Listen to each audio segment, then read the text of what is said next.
नमस्कार, news India देख रहे हैं आप। मैं हूं आपके साथ पूजा अग्रवाल। शाम के 6 बज चुके हैं और साथ ही समय हो चुका है हमारे सबसे बड़े डिबेट शो का इंडिया का सवाल, जिसमें हम पूछेंगे कई सवाल और जानेंगे कि आखिर क्या है निष्कर्ष।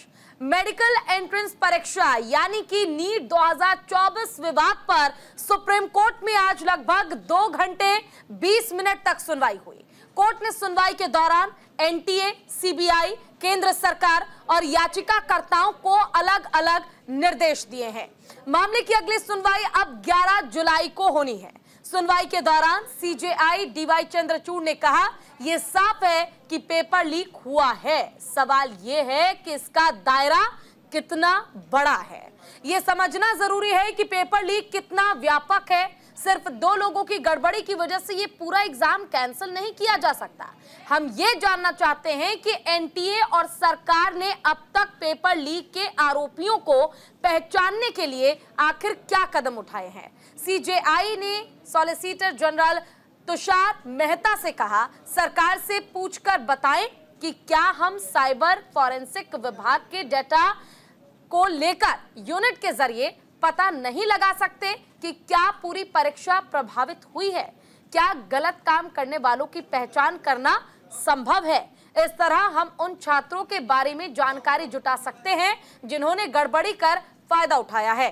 सुप्रीम कोर्ट ने सीबीआई का निर्देश साफ तौर पर देते हुए कहा है कि agency NEET UG paper leak मामले में अब तक हुई जांच की एक रिपोर्ट कोर्ट में पेश करेंगे। वहीं एनटीए से कहा कि कोर्ट नीट एग्जाम की ट्रांसपेरेंसी सुनिश्चित करने को लेकर चिंतित है ताकि ऐसी घटनाएं दोबारा ना हो।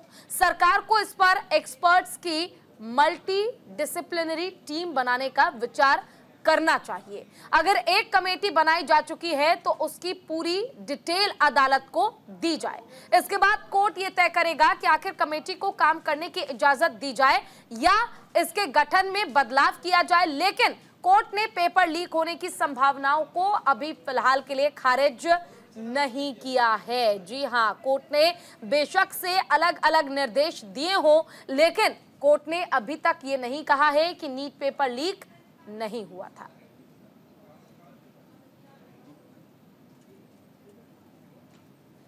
तो फिलहाल देखिए, नीट पेपर लीक के बाद जिस तरह से विवाद गहराया, अगर पूरा घटनाक्रम आपको समझाएं तो बयान भी हम आपको सुनवाते हैं कि आखिर कोर्ट में फैसले के दौरान क्या सुनवाई हुई और क्या बयान, अब क्या प्रतिक्रियाएं सामने आ रही है, जरा सुनिए। दौरान इस चीज़ को माना कि इसमें तो कहीं कोई डाउट नहीं है कि पेपर लीक नहीं हुआ है। इस पर यूनियन ऑफ इंडिया की तरफ से थोड़ा इतराज़ था, पर कोर्ट ने कहा कि ये तो वेल नोन फैक्ट है कि जो पेपर लीक हुआ है, और अगर पेपर लीक हुआ है तो सिर्फ ये देखना है कि उसका इफेक्ट कहाँ तक पहुँचा गया है, क्या दोबारा रीटेस्ट की जरूरत है, या कुछ बच्चों का अगर आइडेंटिफाई कर पाए तो कुछ लोगों का एक लिमिटेड लेवल पे टेस्ट कराया जा सके। जैसे कि सुप्रीम कोर्ट ने आज हियरिंग के दौरान बहुत सारे सवाल उठाए, उस सवालों को मद्देनजर रख के आपका क्या उम्मीद है? अब सुप्रीम कोर्ट से क्या हो सकता है टेस्ट को, क्या कुछ उम्मीद है? नहीं, अभी तो जब तक ये सारा डाटा ना आ जाए, क्योंकि कोर्ट अभी ये सारी चीजें जानना चाह रहा है कि क्या क्या इश्यूज हैं, क्या इन्वेस्टिगेशन हुई है, कब पेपर लीक हुआ है, उस पेपर लीक में वो पेपर लीक कितने बड़े पैमाने पर फैला है, तो इन सब चीजों को देखने के बाद ही कोर्ट फर्दर अपना कोई एक्शन लेगी। बात कह रहे थे कि पेपर लीक नहीं प्रूव हो सकता है। सीजीआई साहब या सीजीआई बेंच काफी कन्विंस थे इस बात से कि पेपर लीक तो हुआ है, बिकॉज इतनी सारी नॉइस है, इतने सारा एफआईआर में चीजें हैं। अब वो ये डिटरमाइन करना चाहते हैं किस एक्सटेंट तक पेपर लीक हुआ है, क्या वो लिमिटेड बच्चों में गया है या वो बहुत सारा, जैसे आज के टेक्नोलॉजी का एज है तो उन्होंने ये भी बोला क्या टेक्नोलॉजी की हेल्प से पेपर काफी बच्चों में लीक हो गया है। अब वो ये डिटरमाइन करना चाहते हैं कि रीनीट की, क्योंकि डिमांड थी काफी लोगों की, काफी सारे पिटिशनर्स की रीनीट की डिमांड थी, तो उसमें वो डिटरमाइन करना चाह रहे थे आज सीजीआई कि रीनीट किन बच्चों का होना चाहिए, क्या लिमिटेड पे बच्चों में पेपर लीक है या बहुत ज्यादा बच्चों में लीक है, क्योंकि वो बार बार उन्होंने ये एम्फसाइज भी किया कि 24 लाख बच्चों की जिंदगी का सवाल है और इतने सारे बच्चों का एक साथ रीनीट कराना लॉजिस्टिकली पॉसिबल नहीं है, प्रैक्टिकल।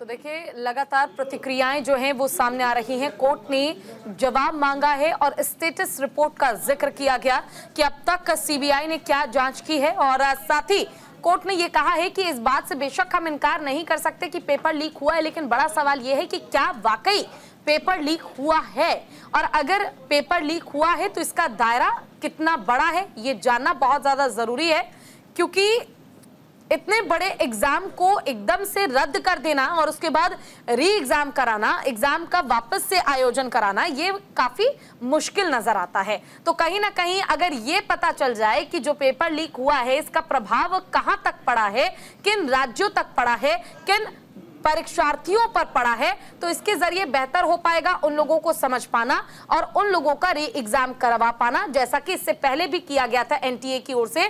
लगभग 1500 से ज्यादा कुछ बच्चे थे जिन्हें फिर से परीक्षार्थियों को फिर से मौका मिला था एग्जाम देने का और 23 जून की तारीख निर्धारित की गई थी। और आपको यह भी ध्यान होगा कि 30 जून के दिन रिजल्ट का ऐलान होना था, लेकिन जिस तरह से नीट यूजी हो या पीजी परीक्षा हो, दोनों को फिलहाल रद्द करने का फैसला लिया गया और उसके बाद अब सिर्फ इंतजार ये कर रहे हैं जो याचिकाकर्ता हैं या कह लीजिए जो बच्चे हैं जिनका भविष्य अब अधर में लटका नजर आ रहा है, उनकी सिर्फ याचिका यही है कि आप एग्जाम को रद्द कीजिए, आप री एग्जाम कराइए, पूरे देश में एग्जाम फिर से होना चाहिए। और ये चीज बिल्कुल बर्दाश्त नहीं की जाएगी कि जिन बच्चों के ग्रेस मार्क्स हैं उन्हीं को सिर्फ री एग्जाम का मौका मिले।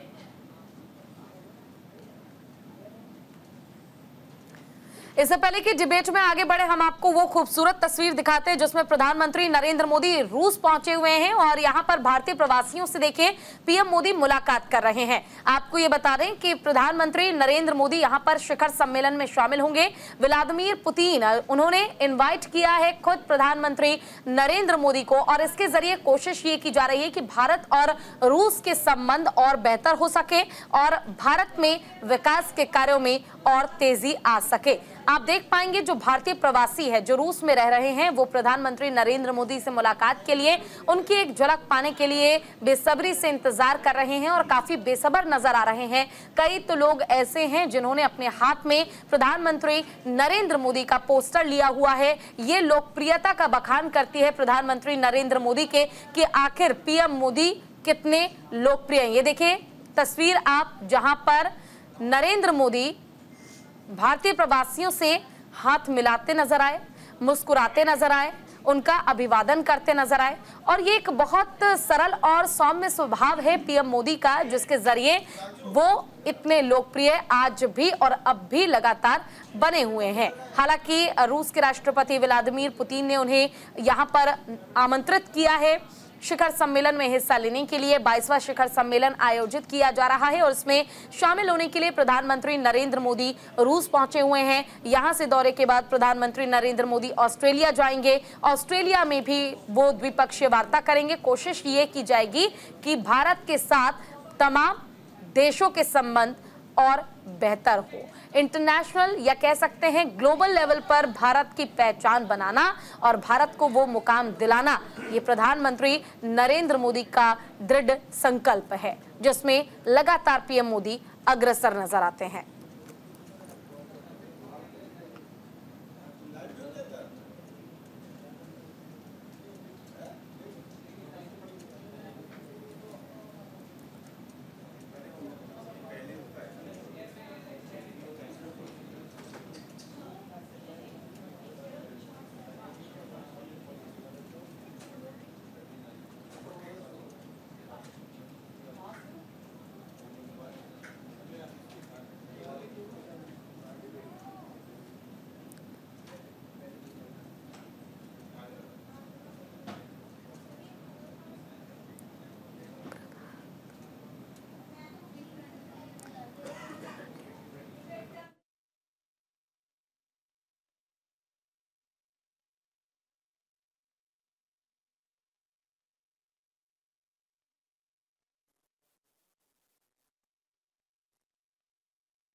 तो देखिए, नीट परीक्षा पर लगातार जो चर्चा करने का सिलसिला है वो अब हम शुरू करने जा रहे हैं। हमारे साथ फिलहाल जो हमारे गेस्ट का पैनल है वो जुड़ा हुआ है। राकेश सिंह जी हमारे साथ जुड़े हुए हैं, अधिवक्ता हैं। साथ ही हमारे साथ एसके यादव जी जुड़े हुए हैं, नीट एजुकेटर है। साथ ही हमारे साथ सतनाकर जुड़े हुए हैं जो कि प्रवक्ता हैं बीजेपी के, और प्रभात कुमार जी हमारे साथ जुड़े हुए हैं, कांग्रेस के प्रवक्ता हैं। आप सभी का बहुत बहुत स्वागत है न्यूज इंडिया पर। और सबसे पहले चर्चा की शुरुआत राकेश जी मैं आपके साथ ही करना चाहूंगी। सुप्रीम कोर्ट में देखिए आज 38 याचिकाओं पर सुनवाई हुई और सुनवाई के दौरान अलग अलग आदेश दिए गए हैं। साफ तौर पर जज की ओर से कहा गया एनटीए को अपना स्टेटस रिपोर्ट देना होगा। सीबीआई ने अब तक मामले में जो जांच की है उसका रिपोर्ट उन्हें सौंपना होगा। यानी कुल मिलाकर कह सकते हैं सुप्रीम कोर्ट ने याचिकाकर्ताओं की बात तो नहीं मानी एग्जाम को रद्द करने का, लेकिन जांच के निर्देश और जांच में तेजी लाने के आदेश जरूर दिए गए। लेकिन मेरा सवाल आपसे यही होगा कि अब भी आस और उम्मीद यही कि नीट परीक्षा को रद्द करो, फिर से एग्जाम होना चाहिए और परीक्षार्थियों के साथ, छात्रों के साथ इंसाफ होना चाहिए। फैसले को कैसे देख सकते हैं? जी देखिए, ये फैसला जो है ये स्वागत योग्य है। ये फैसला नहीं कहेंगे, अभी तो ये चल ही रहा है, ऑन गोइंग है, ये अभी प्रोसीड कर रहा है। ये एक इंटरिम ऑर्डर है जी। हमारे मुख्य न्यायाधीश ने बहुत अच्छा डिसीजन लिया है, क्योंकि इसमें आप अगर देखेंगी कि भाई जहां तक रद्द करने की बात हो रही है तो रद्द करने से पहले हमें ये पता तो होना चाहिए कि क्या हुआ है उसमें।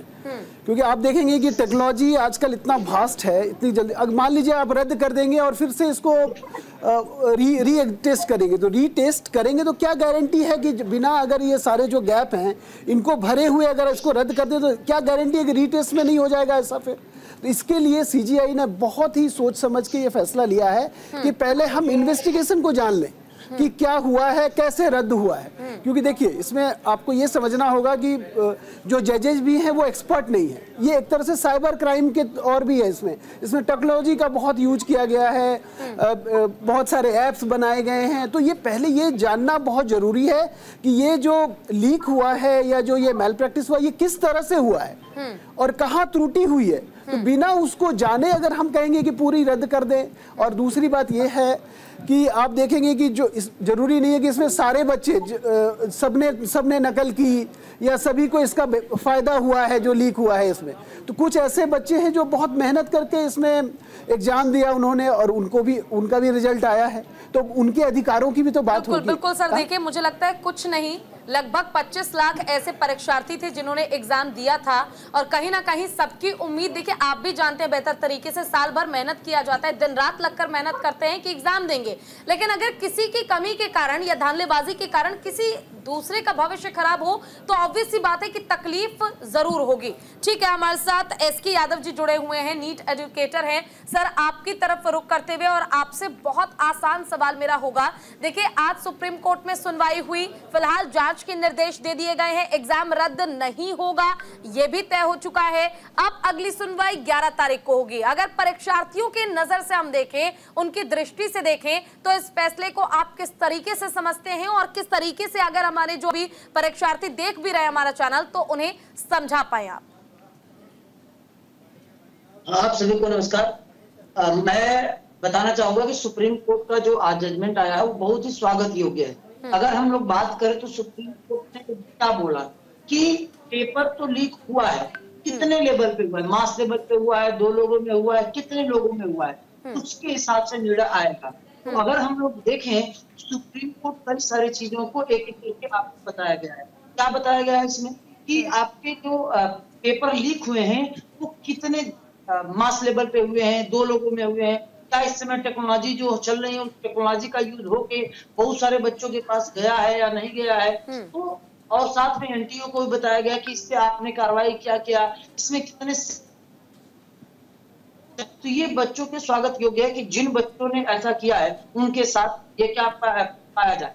तो अगर हम लोग देखें तो सुप्रीम कोर्ट ने आज जो बताया और बच्चे, इससे हमें लगता है कि उनके अंदर उम्मीद जगी है कि हमारे साथ न्याय होगा। बच्चे जो मांग कर रहे थे, यही तो मांग कर रहे थे सीबीआई की, सीबीआई की जांच हो और जिसमें कि जो सत्य हो आपको सामने आए। जो आपको इसमें किया गया, धांधली हुई है, कितनी धांधली हुई है, नहीं हुई है, जो भी हो सामने आए। सुप्रीम कोर्ट ने जो बताया है, हमें लगता है बच्चों के अंदर एक उम्मीद लगी है कि हम लोगों के साथ न्याय होगा।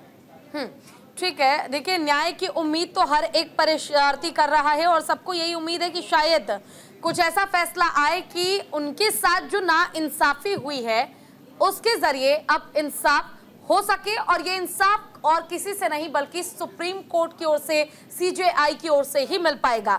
हमारे साथ सतनाकर जी जुड़े हुए हैं, बीजेपी प्रवक्ता है। सतनाकर जी, अभी फिलहाल सुप्रीम कोर्ट के फैसले का इंतजार तो किया ही जा रहा है, लेकिन जिस GYAN जिसमें कि युवाओं का भी जिक्र हुआ था, जिन युवाओं को बेहतर भविष्य देने का संकल्प लिया है पीएम मोदी ने और बीजेपी ने, कहीं ना कहीं आपको क्या लगता है कि युवाओं का भविष्य आगे कैसा दिख रहा है? चाहे वो AI टेक्नोलॉजी का इस्तेमाल करके पेपर लीक किया गया हो, चाहे जैसे भी पेपर लीक हुआ, लेकिन आपको नहीं लगता कि पेपर लीक के मामले काफी ज्यादा बढ़ रहे हैं अब?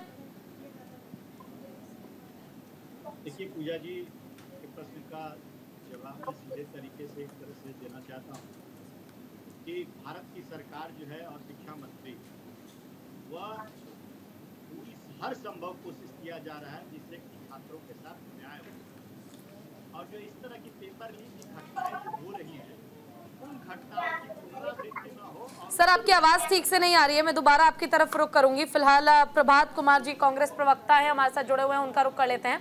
जब तक जो भी टेक्निकल फॉल्ट है प्लीज उसे देखिए। सर, आपकी ओर बढ़ते हुए प्रभात जी, फिलहाल लगातार जो मामले हैं वो सामने आए, पेपर लीक लगातार हुआ, पेपर लीक होने के बाद जो लॉ है वो भी लाया गया ताकि आगे से इस तरह की कोई चीज ना हो। सदन में पुरजोर तरीके से राहुल गांधी ने इस मुद्दे को उठाया, लेकिन क्या लगता है कौन है इसके पीछे जिम्मेदार? क्या प्रशासन की लापरवाही, सरकार की लापरवाही, या फिर लापरवाही उन परीक्षार्थियों को जो चीटिंग करने पर ज्यादा भरोसा रखते हैं और अपने भविष्य की चिंता ना करते हुए दूसरों के भी भविष्य के साथ खिलवाड़ करते हैं? क्या लगता है कौन जिम्मेदार है? सर्वप्रथम जिम्मेदारी तो मैं अभी नहीं ठहरा सकता क्योंकि मामला सब ज्यूडिस है, लेकिन हाँ, ये सोचने का विषय जरूर इस देश के लिए, इस देश के भविष्य के लिए। अभी हमारे दो भाई बता रहे थे, मैं उनकी बात से असहमत नहीं हूं, लेकिन एक छोटा सा प्रश्न आपके सम्मानित चैनल के माध्यम से देश से है और हमारे युवा भाइयों से है कि आप सोचो, एक डॉक्टर को हमारे समाज में भगवान का दर्जा दिया जाता है। जब ये बच्चे नीट से निकल करके कॉलेज में जाएंगे, कॉलेज से निकल करके हमारे समाज में एक डॉक्टर के रूप में आएंगे, तो हम उनको भगवान की तरह पूछते हैं और पूछना भी चाहिए। कोरोना के उस दौर को हम सबने जिया है और वो वॉरियर की तरह दिन रात हमारे लिए खड़े थे, तो सैल्यूट उनको है। लेकिन एक छोटा सा प्रश्न मेरा है कि 2 महीने बाद अगर नीट की परीक्षा होती है और वो ये कहते हैं कि मैं सब कुछ भूल जाऊंगा, कुछ बच्चों की बात कर रहा हूं, तो सोचिए हमारे देश में आज के समय में लीवर ट्रांसप्लांट, ब्रेन ट्रांसप्लांट जैसी बड़ी बड़ी सर्जरी होती है, तो इन पर कितना बड़ा मतलब सोचने की बात है, इन पर कितना बड़ा दायित्व होगा आने वाले समय में जब यहां से ये निकलेंगे। तो क्या 2 महीने में उनकी IQ इतनी कमजोर हो जाएगी कि जो 700 मार्क्स लेके आ रहे हैं वो 680 नहीं ला पाएंगे, 650 नहीं ला पाएंगे। लेकिन चलिए मूल बात पे आते हैं। ये एक प्रश्न था और हमारे साथी बैठे हैं, वो भी जवाब दे सकते हैं चाहे तो। लेकिन मूल प्रश्न ये है, UGC नेट का एग्जाम कैंसिल हो गया। आज सुप्रीम कोर्ट ने CBI को तलब किया है कि उसकी जो जांच स्टेटस है उसकी रिपोर्ट सबमिट करने। आप सोचिए, अगर किसी और घटना की बात में अगर इसको नहीं जोड़ना चाहिए कि मैं जोड़ के बोलूं, तो क्या इतनी ढील दी जाती और देनी चाहिए? आज सारा का सारा मीडिया ट्रायल चल रहा है बाबा के ऊपर, लेकिन हमारे बच्चों के भविष्य की बात है। मैं तो आग्रह करता हूं, मैं सैल्यूट करता हूं आपको, आपने इस कार्यक्रम को रखा है, आपके चैनल को सैल्यूट करता हूं, रखना चाहिए। क्योंकि अगर आज का जो भविष्य है, जो वर्तमान है, वही कल का भविष्य है। और मैं बिना किसी राजनीतिक ऊहापोह और टीका टिप्पणी के या अपने माननीय सुप्रीम कोर्ट से आग्रह करूंगा कि एक बार इसको डीपली जाकर के, इसके तह में जाके, हमारे दो साथियों ने कहा, उन्होंने कहा कैंसिल करना निदान नहीं है। सही बात है, निदान नहीं है। जो जड़ है उस जड़ को तलाशना होगा। क्योंकि इस देश के ऐसे एग्जाम अगर कैंसिल हो गए, मैं बहुत ज्यादा उस वर्ग से आता हूं कि मैंने इस कष्ट को झेला है, तो मैं चाहता हूं कि मेरे बच्चे, मेरे आने वाले भविष्य इस कष्ट को ना झेले। और ये 26 लाख बच्चों की बात नहीं है, बिल्कुल ये करोड़ों देशवासियों के उम्मीद की बात है। बिल्कुल प्रभात जी, देखिए आज ये डिबेट शो रखा भी इसीलिए गया है क्योंकि वाकई ये सिर्फ 25 लाख परीक्षार्थियों या छात्रों के भविष्य की बात नहीं है, बल्कि लगातार इस तरह के पेपर लीक के मामले सामने आ रहे हैं। और जब अब भी आ रहे हैं तो आप सोचिए कि आने वाले समय में भी अगर ये मामले नहीं नियंत्रित होते हैं तो आखिर कब तक छात्रों के भविष्य के साथ खिलवाड़ होता रहेगा? आखिर कब तक इस चीज को सहना पड़ेगा कि दिन रात कोई बच्चा पढ़ाई करे, जी तोड़ मेहनत करे और उसका परिणाम क्या निकलता है? इस तरह से एग्जाम रद्द किया जाता है, मेहनत पूरी तरह से बर्बाद हो जाती है। रत्नाकर सिंह जो हमारे साथ जुड़े हुए हैं, बीजेपी नेता हैं, उनका रुख करते हुए रत्नाकर जी, आपसे मेरा सवाल यही था। देखिए, चाहे गुजरात की बात कर ले, बिहार की बात कर ले, झारखंड की बात कर ले, अलग अलग जगहों पर पेपर लीक मामले में आरोपियों की गिरफ्तारी हो चुकी है और अब भी गिरफ्तारी चल रही है, रुकी नहीं है, यानी कि अब भी आरोपी पूरी तरह से गिरफ्त में नहीं है। चलिए, सुप्रीम कोर्ट के फैसले का तो इंतजार कर लेते हैं, लेकिन सरकार अपने लेवल पर और क्या प्रबंध, आखिर किस तरह से आप परीक्षार्थियों को, छात्रों को जिन्होंने एग्जाम दिया, परेशान हुए, उन्हें आश्वस्त करेंगे कि चिंता ना करें, सब अच्छा होगा, उनके साथ मजाक नहीं होगा? इसके लिए सरकार के क्या कदम? मेरी आवाज आ रही है आपको? जी आ रही है, बोलिए। जी धन्यवाद। जी देखिए, सबसे सर्वप्रथम तो मैं यही कहना चाहता हूँ कि सरकार ये सारे छात्रों को और उनके अभिभावकों को ये इंश्योर करना चाहती है कि उनके साथ पूर्णतः न्याय होगा और जितना भी संभव है उतना सरकार अपने तरफ से पूरी कोशिश करेगी कि अगर सुप्रीम कोर्ट का जो भी फैसला आएगा, अगर रीनीट करने के लिए फैसला आता है या फिर कुछ सेंटर्स पे री एग्जाम करने के लिए फैसला आते हैं, तो वो अक्षरशः उन फैसलों का पालन करेगी और छात्रों को न्याय दिलाने का पूरी तरह से जिम्मेदारी हमारी है।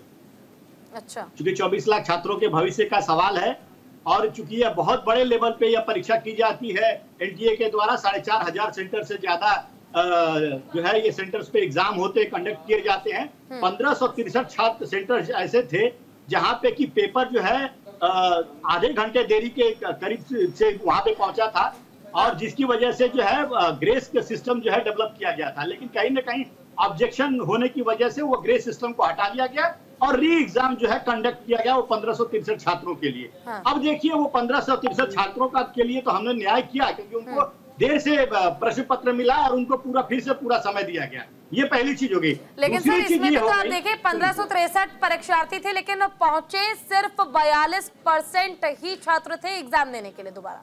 उसमें देखिए, उसमें हमने कहा था पूजा जी कि जो अपने मार्क्स से संतुष्ट हैं, जिनको लगता है कि जिनके मार्क्स जो है वो संतुष्ट हैं, वो भी परीक्षा दे सकते हैं और जो जिनको लगता है कि असंतुष्ट है वो भी परीक्षा दे सकते हैं। वैकल्पिक व्यवस्था देने का काम लेकिन रत्नाकर जी, देखिए बहुत सवाल है, शायद मैं सवाल पूछने लग जाऊं तो इसका जवाब भी खत्म हो जाएगा।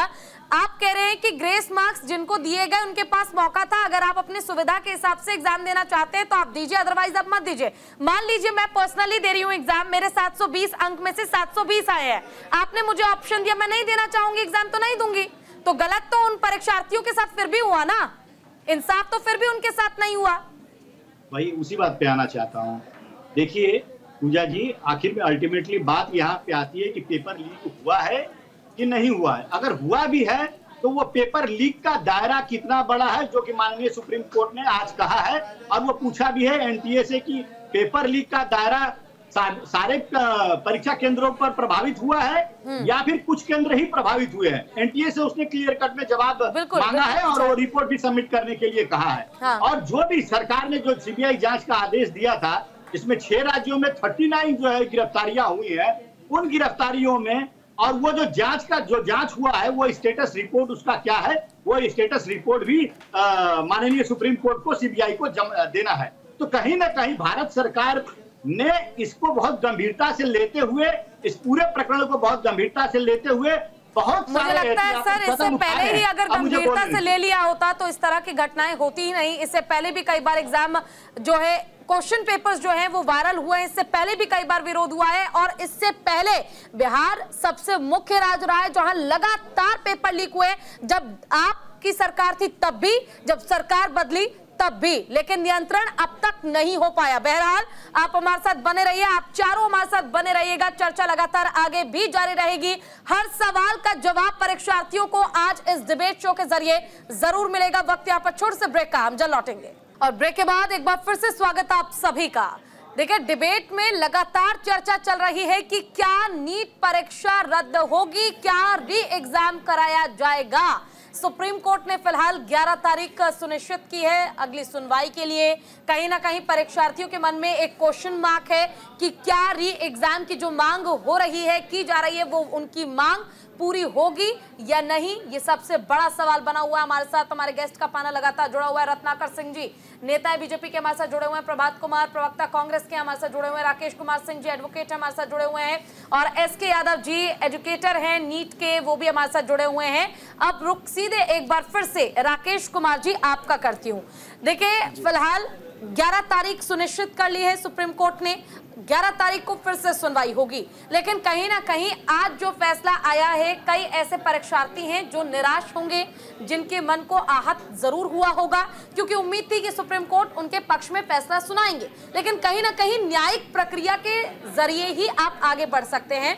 ऐसे में आपसे जानना चाहूंगी, आज क्या पूरा प्रोसीजर रहा, किस तरह से हर मामले पर सीजीआई की ओर से जिक्र किया गया, चर्चा किया गया, और उसके साथ ही आखिर कैसे हम परीक्षार्थियों को सुनिश्चित कर सकते हैं कि भाई आप घबराइए मत, आपके साथ जो होगा वो बिल्कुल सही होगा। सरकार चाहे जो भी करे, लेकिन आपके साथ सुप्रीम कोर्ट न्यायालय गलत बिल्कुल नहीं करेगा।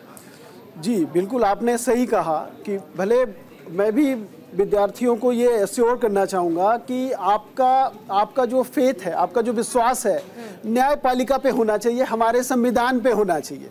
क्योंकि आप देखेंगे अगर कि एक पिटीशन फाइल होता है और उसको कितनी जल्दी से लिस्ट किया जाता है और बहुत ही प्रायोरिटी दी गई है इस पिटीशन को। मुख्य रूप से सीजीआई खुद सुन रहे हैं इसको, ये दर्शाता है कि ये कितना इम्पोर्टेंट है। तो इसलिए विद्यार्थियों को पहले सरकार पे भरोसा हो ना हो क्या है वो अलग बात है, लेकिन न्यायालय पे तो भरोसा होना ही चाहिए। और आप देखेंगे कि सीजीआई इसके कितने तह तक गए हैं। अगर आप देखें कि उन्होंने ये भी पूछा है सुनवाई के दौरान, ये पूछा है कि हमें बताया जाए कि क्या प्रोसीजर है, कैसे क्वेश्चन पेपर ड्राफ्ट होता है, कैसे इसको ट्रांसपोर्ट किया जाता है, कैसे ये प्रिंटिंग प्रेस में जाता है। ये सारी बातें आज जब सुनवाई हो रही थी तो सारी आई। उन्होंने ये भी कहा कि भाई आप लॉकर में इसको कितने दिन पहले जाता है, तो ये पता चला कि 5-6 दिन पहले जाता है। फिर आप इसको कैसे सुनिश्चित करते हैं कि ये बैंक में जाए, एसबीआई बैंक, कैनरा बैंक में जाए। तो कितना माइन्यूटली सीजीआई भी होमवर्क करके आए थे, वो भी सवाल लेके आए थे पूछने के लिए। तो इससे ये हमारा जो है विश्वास और पुख्ता होना चाहिए। बच्चों को मैं ये कहूँगा कि आप निराश ना हो, बिल्कुल। अब ये चूंकि न्यायालय में है और न्यायालय बिल्कुल सुनिश्चित करेगी कि आपको न्याय मिले और जो इसमें जो भी दोषी है उसको सजा मिले। लेकिन उसका एक तरीका है, न्यायालय जो है वो भावनाओं से नहीं काम करती है, न्यायालय काम करती है, उसका एक प्रोसीजर है कि भाई पहले हो जाए कि गिल्टी कौन है, ये कंफ्यूजन ना चले। सोशल मीडिया का दौर है, कभी किस और जाती है, कभी इसमें राजनीति भी इन्वॉल्व होता है, इसलिए न्यायालय उसमें नहीं जाती है। न्यायालय तो तथ्यों पे जाएगी, क्योंकि हमारी जो प्रीमियर एजेंसी है, हमारी जो सबसे बड़ी एजेंसी है सीबीआई, वो इसकी जांच कर रही है। ठीक है, उस पर हमें भरोसा करना चाहिए कि क्या। और ये देखेंगे कि कितना शॉर्ट डेट दिया गया, न्यायालय भरा हुआ है इससे पिटीशन से, लेकिन फिर भी 11 उनको बहुत ही कम टाइम दिया गया कि भाई आप जल्दी से रिपोर्ट फाइल कीजिए। और आप इस पे देखेंगी कि सरकार ने भी माना है, सरकार ने भी एफिडेविट फाइल किया है। इवन जो ये हैं टेस्ट लेने वाली जो एजेंसी हैं, उन्होंने भी एफिडेविट फाइल किया है कि गड़बड़ी हुई है। उन्होंने भी माना है कि गड़बड़ी हुई है, कोई ये नहीं कह रहा कि गड़बड़ी नहीं हुई है। लेकिन गड़बड़ी किस हद तक हुई है इसको जानना जरूरी है और इसकी जांच होनी जरूरी है, तभी तो हम उसको ठीक कर पाएंगे। नहीं तो फिर आगे भी क्या करेंगे हम, फिर आगे लेकिन सर सुनने में ये काफी लेंदी सा लगता है। कहीं ऐसा तो नहीं कि जो परीक्षार्थी हैं, जो छात्र हैं, वो इंतजार करते रह जाए और तारीख पर तारीख, तारीख पे तारीख, तारीख पे तारीख के सिलसिले में कहीं वो शामिल हो जाए और इसमें इंतजार कभी खत्म ना हो? जी नहीं, अगर ऐसा होता तो आपको 11 तारीख का टाइम मिला है। अब देखिए अगली डेट कब मिली है? 11 तारीख, कितने दिनों के बाद मिली है। तो ये दर्शाता है कि ये जो काम है युद्ध स्तर पे हो रहा है। जो न्यायालय है जो इसको युद्ध स्तर पे चला रही है कि भाई ये प्रोसीडिंग चले, और जितना कम से कम, जितना भाई आपको अगर जांच करना है तो समय तो देना पड़ेगा, है ना। ऐसा तो है नहीं कि भाई कोई कागज है आप उठा के ले आएंगी, तो वो जांच एजेंसियों को भी, क्योंकि हर चीज़ जो है प्रोसीजर से होना जरूरी है। तो न्यायालय बहुत अच्छे से कर रही है, और अभी देखेंगे कि अब जब उनका रिपोर्ट फाइल होगा, और उन्होंने सबको मौका दिया है, सभी जो पिटिशनर्स हैं उनको बोला है कि आप कंबाइंड 10 पन्नों का एक अपना रिप्लाई, और आप जो कहना चाह रहे हैं, ऐसा नहीं है कि एक तरफा नहीं हो रहा है कि हम अपने मन से, आप फिर से कहें, उसकी भी सुनवाई होगी। उनका एक नोडल बनाया गया है कि चूंकि बहुत सारे पिटिशनर हैं तो ये संभव नहीं है कि सबको ये किया जाए, कि उनको बोला गया कि कंबाइंड आप रिप्लाई फाइल कीजिए, आपको जो भी ऑब्जेक्शन फाइल करना है कीजिए, और उसी तरह से इन्हें दिया गया है कि आप ये, और इवन देखेंगे कि आप CGI इतने सजग हैं कि उन्होंने ये बोला है कि भाई आपने जो कमेटी बनाई है तो कमेटी को हम देखेंगे कि ऐसा नहीं कि सरकार ने जो कमेटी बनाई है उसको हम मान लेंगे, उसको भी हम एग्जामिन करेंगे कि वो कमेटी में सही लोग हैं, एक्सपर्ट लोग हैं, या वो कमेटी ठीक से कर पाएगी नहीं कर पाएगी। तो ये इस हद तक, इस लेवल तक इसकी सुनवाई हो रही है। तो इसलिए मैं बार बार यही विद्यार्थियों को शोर करना चाहूँगा कि ये जो केस है बहुत अच्छे से सुना जा रहा है, और न्याय होना है, ये निश्चित है, और बहुत जल्दी होना है।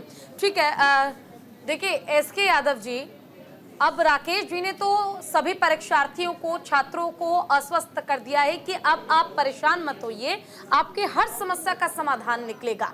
लेकिन आप खुद पर्सनल लेवल पर राकेश जी की बातों से कितने सहमत हैं, और इसके जरिए मैं आपसे भी ये चाहूंगी कि आज ये मुद्दा पॉलिटिकल ना बने, आज ये मुद्दा सिर्फ बने परीक्षार्थियों के समस्या के समाधान का। तो ऐसे में आप भी कैसे तमाम छात्रों को सुनिश्चित करना चाहेंगे कि घबराइए मत, सुप्रीम कोर्ट जो फैसला लेगा वो बिल्कुल आपके पक्ष में होगा, वो बिल्कुल सही फैसला होगा, क्या आपको पूरा भरोसा है? जी मैं राकेश सर की बातों से सहमत हूँ। बहुत सारी बातों इन्होंने सिलसिलेवार तरीके से बताई।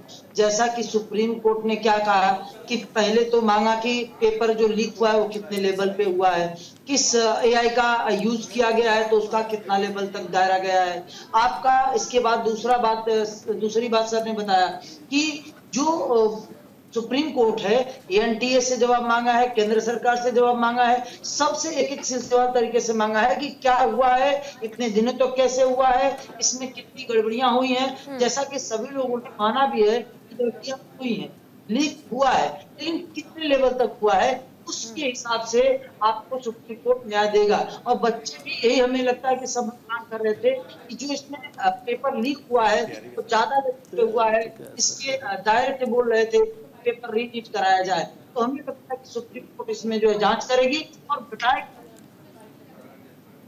कब तक हुआ है, उसके अनुसार ऐसा बच्चों को न्याय मिलेगा। तो हमें लगता है जहां बच्चे हैं ये भरोसा कर पा रहे हैं आज सुनने के बाद, सुप्रीम कोर्ट का जजमेंट ये बात आने के बाद, कि बच्चों के अंदर एक उम्मीद जगी है कि जो सुप्रीम कोर्ट है उन्होंने न्याय देगी, न्याय मिलेगा। और एक एक चीज उन्होंने क्लियर पूछा भी है, और जैसा कि बच्चे ये बातें बोल रहे थे, तो हमें लगता है कि बच्चों के अंदर उम्मीद कंप्लीटली जगह है। और मैं पूर्णतः सहमत हूं सुप्रीम कोर्ट की बातों से, जिससे कि आपको एक एक सबकी जो धाराएं हैं सबको मतलब सबसे जो पूछना चाहिए क्या क्या उसमें एक एक लाइन बोलना चाहिए, उन्होंने एक एक चीज पूछा हुआ है जिससे कि क्लियर हो जाए। ठीक है, हमारे साथ जो याचिकाकर्ता हैं वो भी जुड़े हुए हैं। धीरज सिंह जी, आपका बहुत बहुत स्वागत है न्यूज इंडिया के इस खास प्लेटफॉर्म पर। धीरज जी, अभी फिलहाल सिलसिलेवार तरीके से हम लगातार मुद्दे को समझने की कोशिश और किस तरह से री एग्जाम की मांग जो की जा रही है वो कितना पॉसिबल है इस पर चर्चा कर रहे हैं। आपके नजरिए से अगर आज सुप्रीम कोर्ट के फैसले को हम देखें तो आपको क्या लगता है, जो नीट एग्जाम देने वाले छात्र हैं उनको इंसाफ मिलेगा? री एग्जाम कितने % आपको पॉसिबल लग रहा है, और अगर लग रहा है तो किस तरह से अभी फिलहाल जो छात्र इंतजार कर रहे हैं फैसले का सुप्रीम कोर्ट के, उन्हें आप आश्वस्त करना चाहेंगे? नमस्कार सभी को।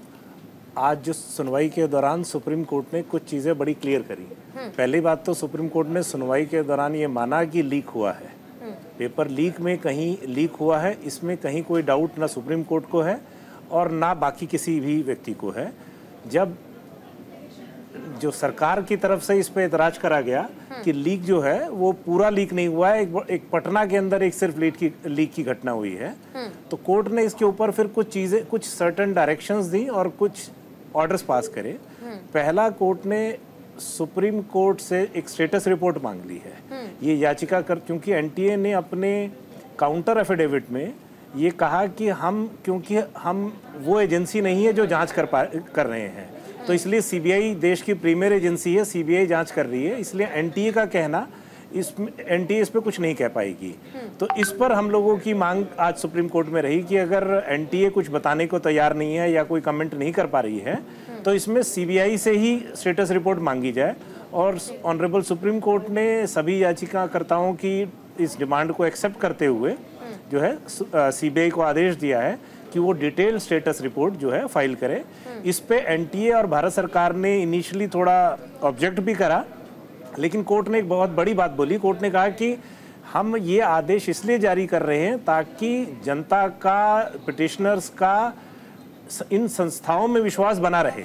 उन लोगों को पता होना चाहिए कि सीबीआई ने अब तक क्या जांच करी है और आगे वो क्या कार्रवाई करने जा रही है। साथ साथ एनटीए से भी बहुत सारे सवाल पूछे गए और एक डिटेल्ड एफिडेविट एनटीए को भी बोला है कि एनटीए भी अगली तारीख से पहले एक डिटेल्ड एफिडेविट फाइल करेगा, जिसमें सबसे पहले पेपर लीक कहाँ हुआ, पेपर लीक और एग्जामिनेशन के बीच में कितना समय था, पेपर लीक किस एक्सटेंट तक हुआ।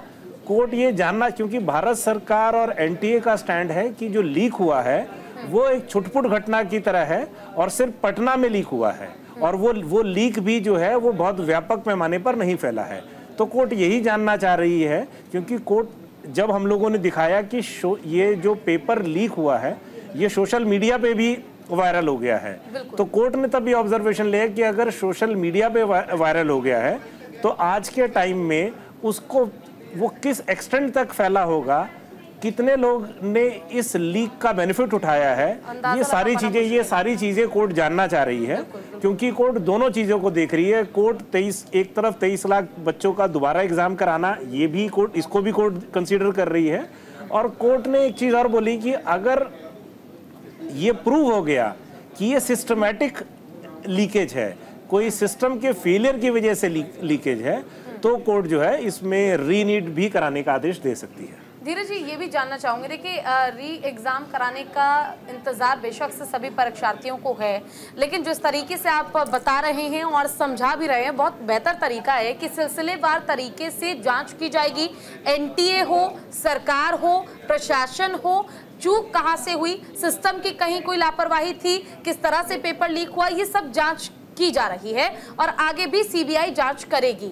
लेकिन देखिए, इंतजार सबको, जितने भी परीक्षार्थी हैं जिन्होंने एग्जाम दिया, उनको भी ऐसा लग रहा होगा कि जल्दी एग्जाम हो, हम भी इस टेंशन से फ्री हो जाए। लेकिन सुप्रीम कोर्ट के फैसले के आधार पर लगता है कि ये प्रोसेस काफी लेंदी होने वाला है, काफी लंबा प्रोसेस होगा, जांच होगी, जांच की प्रक्रिया चलेगी, जिस तरह से 11 तारीख की निर्धारित भी किया गया है दोबारा से सुनवाई के लिए। लेकिन ये तय नहीं है कि 11 ही तारीख आखिरी तारीख होगी, ये तारीख आगे भी तो बढ़ सकती है। नहीं, बिल्कुल आगे बढ़ सकती है।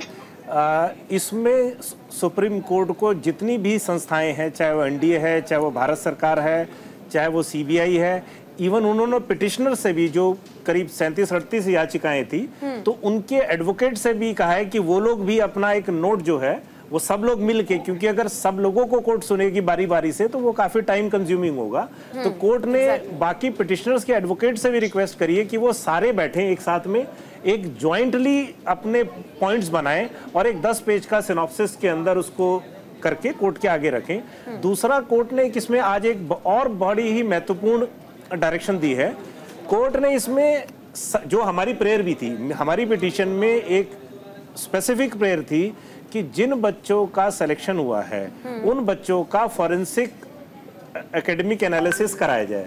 और आज कोर्ट ने इस बात को मानते हुए ये आदेश करा है भारत सरकार को कि जो भी बच्चे हुए हैं और ये जो पूरा डाटा है इसका फॉरेंसिक एकेडमिक बैकग्राउंड चेक कराया जाए।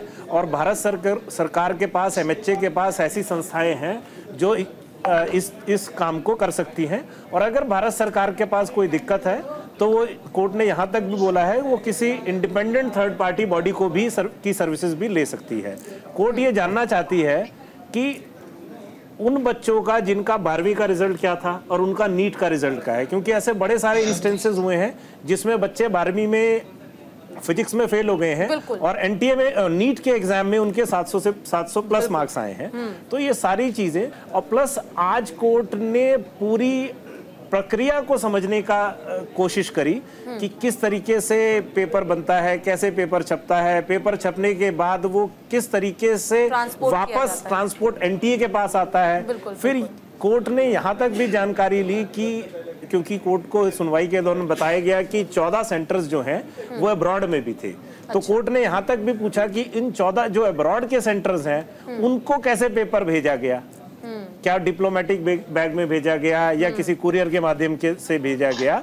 तो क्योंकि ये स्पॉन्टेनियस क्वेश्चंस थे, कोर्ट के एट द स्पॉट है, तो उस समय एनटीए के एडवोकेट जो थे वो इन चीज़ों को क्लियरली बताने, तो उन्होंने कुछ समय लिया है और कोर्ट ने ये ऑन एफिडेविट ये सारे जो क्लैरिफिकेशंस हैं वो मांगे हैं और बुधवार तक देने हैं, ताकि सबको उम्मीद है कि 14 की जो थर्सडे की जो हियरिंग होगी वो इशू उसमें रिजॉल्व हो जाए। ठीक है, एसके यादव जी आपसे जानना चाहूंगी, देखिए लगातार कोर्ट जो है, हाँ बोलिए बोलिए जी, मैं बोलिए प्रभात जी, एक सेकेंड आऊंगे एसके यादव जी आपकी तरफ। बोलिए प्रभात जी, क्या बोलना है? अब मैं ये कह रहा था कि देर से मिला हुआ न्याय अन्याय से ज्यादा पीड़ादायक होता है। मैं आभार व्यक्त करता हूं और आग्रह भी करता हूं सर्वोच्च न्यायालय से कि माननीय सर्वोच्च न्यायालय इसको त्वरित कार्रवाई जैसे करना चाह रही है वैसे करे और होता हुआ दिखे। लेकिन एक बात मैं कहना चाहूंगा, मैं राजनीतिक बातें नहीं करना चाह रहा था, खासकर इस गंभीर मसले को लेकर। बिल्कुल। लेकिन रत्नाकर सिंह जी ने एक बात को, और वो मुझे चुभ गई, इन्होंने कहा कि अगर ये जो अगर शब्द होता है ना, शिक्षा मंत्री देश के यही बोल रहे थे माननीय धर्मेंद्र प्रधान जी। मैं बड़े माफी के साथ कहना चाहूंगा, जब देश के शिक्षा मंत्री इतने संवेदनशील मुद्दे पर इस ढंग से आकर के बयान देते हैं और भारतीय जनता पार्टी के प्रवक्ता आकर के ऐसी भाषा बोलते हैं, तब बोलने पर विवश होता हूं कि रत्नाकर सिंह जी, मैं आपको बताना चाहता हूं, हरियाणा के अंदर आपकी पार्टी के नेता के कॉलेज में 6 टॉपर होते हैं। प्रश्न वहां खड़ा होता है आपकी व्यवस्था और आपके कार्य प्रणाली पर, प्रश्न खड़ा एनटीए की कार्य प्रणाली पर वहां। रत्नाकर जी का जवाब सुन लेते हैं। कर रहे हो, बचाव कर रहे हो। ठीक है, जवाब सुन लेते हैं। बोलिए रत्नाकर जी, क्या कहेंगे? एक साथ 6 बच्चों के सेम मार्क्स आना, मतलब मुझे लगता है कि आप भी स्कूल में जब पढ़ते थे या मैं भी जब जिस समय में स्कूल में थी, तो कभी ऐसा हुआ ही नहीं कि 100 नंबर का एग्जाम है तो 100 नंबर पूरे के पूरे मिल जाए एग्जाम में। ये तो पॉसिबल ही नहीं है। सोचिए ना पूजा जी, मैं आहत हुआ हूं, इसलिए मैं बोल रहा हूं। ठीक है, रत्नाकर भाई जवाब ले लेते हैं बहुत ही प्रभात जी, जवाब ले लेते हैं, समय बहुत कम है। आपके सवाल का जवाब राजनीतिक दल से ऊपर उठ के अपने भविष्य के बारे में सोचिए। ठीक है प्रभात जी, ठीक है होने का काम मत कीजिए। बस ठीक है, बोलिए रत्नाकर जी।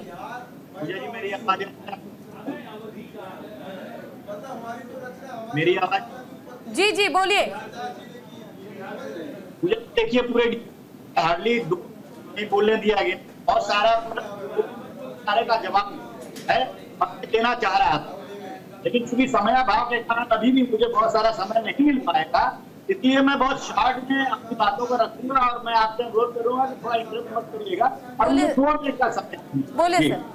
बोलिए पूजा जी। देखिए, आम आरोप राजनीति तो चलती रहेगी, विपक्ष है वो अपना काम करते रहेंगे, लेकिन सत्ता पक्ष होने के नाते मैं आपको एक चीज बता देना चाहता हूँ कि सरकार अपने तरफ से हर संभव कोशिश कर रही है कि इस तरह की घटनाओं की पुनरावृत्ति भविष्य में न हो, और जिसमें भी इस तरह का जो भी प्रॉब्लम सॉल्वर गैंग है या पेपर लीक गैंग है, उसको पकड़ करके उस पर सख्त से सख्त कार्रवाई की जाए और एनटीए में भी खामियां जो उसको प्रॉपर किसी जांच के शिक्षा मंत्री को कैसे भी पकड़ा जाएगा, उनको भी सख्त से सख्त सजा दी जाएगी। देखिए, भारत सरकार ने सबसे पहले सीबीआई जांच का जो है आदेश दिया और सीबीआई जांच में 6 आरोपी 6 राज्यों से 39 आरोपी गिरफ्तार हो चुके हैं और ये पूरी लंबी प्रक्रिया है। हमने स्वतः ये सारी चीजें की बिहार सरकार की पुलिस से मिलकर के, और दूसरी सबसे बड़ी चीज ये हमने किया है कि कि हमने एनटीए का हाई लेवल कमेटी गठित किया है, तो 7 सदस्यीय हाई लेवल कमेटी है। वो शिक्षा प्रणाली की सुधार कैसे किया जाए, उसमें छात्रों और अभिभावकों से चर्चा करके उसको आगे की प्रक्रिया आगे जो जारी है। और इसमें हमें एक बहुत महत्वपूर्ण चीज अभी हाल ही में हमने किया, मैं आपको बता देना चाहता हूँ। देखिए, एक मंशा होती है कि हम जो है अपनी त्रुटियों को कैसे दूर करेंगे और छात्रों को भविष्य को सुनिश्चित कैसे करेंगे, ये हमारी मंशा है। हम उसी मंशा के तहत जो है एंटी पेपर लीक कानून भी लेकर आए, जिसमें 10 साल के सजा का प्रावधान भी है। और देखिए, हमने जो है एनटीए के डीजी को भी हटा दिया, जो विवादास्पद रहे इस पूरे प्रकरण में। नए डीजी का भी अपॉइंटमेंट किया गया है। और सबसे बड़ी चीज ये है कि आज जो कांग्रेस पार्टी हमारे ऊपर आरोप लगा रही है, पूजा जी, जरा इनसे पूछ लीजिए कि राजस्थान में इन्होंने 7 साल के दौरान जब इनकी सरकार वहां पे थी, 5 साल में, तो कितने पेपर लीक हुए थे? 17 पेपर लीक हुए थे। पश्चिम बंगाल में जो इंडी गठबंधन की सरकार है, वहां पे कितने पेपर लीक हुए हैं? 10 पेपर लीक। देने के लिए तो कहीं ना कहीं करके उसको राजनीति के रंग दे करके और इसको जनता को गुमराह लेकर संसद में आपकी मंशा पे ही प्रश्न चिन्ह लगा हुआ है। निर्वहन कर रहे हैं। आपकी मंशा पे ही प्रश्न चिन्ह लग जाता है जब आप कहते हो कि अगर ऐसा हुआ होगा, अगर मतलब यही खेल आपकी मंशा पर प्रश्न करेगा और मैं नहीं, पूरा देश विवश हो रहा है आपकी मंशा और प्रश्न खड़े करने को लेकर। पहले ही पेपर सेट किया, क्या बात कर रहे हो आप? अगर कितना गिरफ्तारी कर रहे हैं, मिनिमाइज किया जा सकता है। हमने को कहा राजस्थान में पेपर लीक हुआ, हमने संबंधित लोगों को गिरफ्तार किया, उन पर कार्रवाई करी। आप बोलो ना पेपर लीक हुआ, कार्रवाई कर रहे लेकिन शिक्षा मंत्री ने क्या कर सुप्रीम कोर्ट देखिए, मुझे लगता है कि शायद हम ये कह पाते हैं कि पेपर लीक नहीं हुआ है, लेकिन इसका इंतजार किसी भी राज्य के लिए किया जाए, चाहे आप राजस्थान की बात कर ले, झारखंड की बात कर ले, बिहार की बात कर ले, गुजरात की बात कर ले, पेपर लीक की समस्या हर जगह जस की तस बनी हुई है। सरकार ने लाख चाहे एंटी पेपर लीक कानून लागू किया हो, लेकिन इसका असर उन सॉल्वर गैंग पर बिल्कुल पड़ता नजर नहीं आता है, बिल्कुल भी पड़ता नजर नहीं आता है। और हर बार इसी तरह से खिलवाड़ किया जाता है और उसके बाद आरोप प्रत्यारोप से कुछ नहीं मिलने वाला। सर, समस्या का समाधान हो और जिनका भविष्य अदर में है, भविष्य के साथ खिलवाड़ हो रहा है, उनके साथ इंसाफ होना फिलहाल बहुत ज्यादा जरूरी है। एसके यादव जी, आपकी ओर रुख करना चाहूंगी, आपसे जानना चाहूंगी, देखिए, नीट एग्जाम के लिए री एग्जाम की मांग, जो डिमांड है वो लगातार की जा रही है, लेकिन क्या इसके अलावा और कोई रास्ता है परीक्षार्थियों के साथ इंसाफ होने का? कोई और ऑप्शन है इसके अलावा? इसके अलावा जो ऑप्शन हमें समझ में आ रहा है कि सुप्रीम कोर्ट ये देखे इस लेवल पे पेपर लीक हुआ है तो किन लोगों का करा सकता है। जैसा कि सुप्रीम कोर्ट ने कहा कि 23 लाख 24 लाख बच्चों का री एग्जाम कराने का प्रॉब्लम है, तो उसके हिसाब से अगर देखा जाए तो एक और रास्ता ये हो सकता है। लेकिन ये सबसे पहले ये देखना है कि पेपर कितने लेवल पे लीक हुआ है, क्योंकि ये सभी लोगों ने माना है कि पेपर तो लीक हुआ है। अब पेपर लीक हुआ तो कितने लेवल पे हुआ है, उसके अनुसार ये रिजल्ट आएगा और हमें लगता है कि सुप्रीम कोर्ट न्याय देगा। बच्चों के साथ न्याय होना चाहिए, क्योंकि 1-2 स्टूडेंट की बात नहीं, यहाँ पे 23-24 लाख 25 लाख, बिल्कुल बिल्कुल। और जब ये बच्चों का एग्जाम हुआ है तो इन बच्चों के साथ अन्याय न हो। जब बच्चा एग्जाम देता है तो पूरे साल की उसकी मेहनत होती है, पूरे साल बहुत सारे बच्चे हम लोग तो पढ़ाते हैं, बच्चों को तो देखते हैं, बच्चा एग्जाम देता है, उसके पास फिर इतने पैसे नहीं होते हैं तो वो रुक के कंटिन्यू इंतजार कर सके, रिजल्ट का वेट कर सके, वो तुरंत गांव के लिए भागता है और इसके बाद वो फिर से अब वेट कर रहा है क्या होगा। अब उस बच्चे के ऊपर क्या गुजर रही होगी, उस पेरेंट्स के ऊपर क्या गुजर रही होगी कि वो सोच नहीं पा रहा है, हम तैयारी करें ना करें, आगे रिजल्ट आएगा क्या होगा, रिजल्ट कैसे आएगा, तो उन बच्चों के साथ न्याय कैसे हो, ये बहुत बड़ा है। 23-24 लाख लड़कों का जो विश्वास है वो नहीं उठना चाहिए। बिल्कुल, देखिए, कहीं ना कहीं अब बस इंतजार इसी का है कि 11 तारीख को जब सुनवाई हो तो सुनवाई के दौरान फैसला वो आए जो 25 लाख परीक्षार्थियों के, छात्रों के भविष्य के लिए बिल्कुल इंसाफ कर सके। इंतजार सिर्फ इस चीज का है कि 11 जुलाई को जो सुनवाई हो, उसमें समस्या का समाधान निकले, ना कि तारीख पे तारीख जैसी समस्या झेलनी पड़े। फिलहाल आप सभी का बहुत बहुत शुक्रिया हमारे साथ जुड़ने के लिए, अपना कीमती समय हमें देने के लिए। और नीट एग्जाम को लेकर लगातार बवंडर बेशक से बरकरार है। 9 फरवरी को हुआ एग्जाम, अब जुलाई का महीना शुरू हो चुका है, अब तक समाधान नहीं निकला और अब तक मेहनत का परिणाम कुछ निकला नहीं है। देखना यह होगा कि सुप्रीम कोर्ट सिलसिलेवार तरीके से आखिर न्याय कैसे दिलाती है परीक्षार्थियों को जिनके साथ गलत हुआ, जिनके भविष्य के साथ खिलवाड़ हुआ। फिलहाल के लिए बस इतना ही। नमस्कार।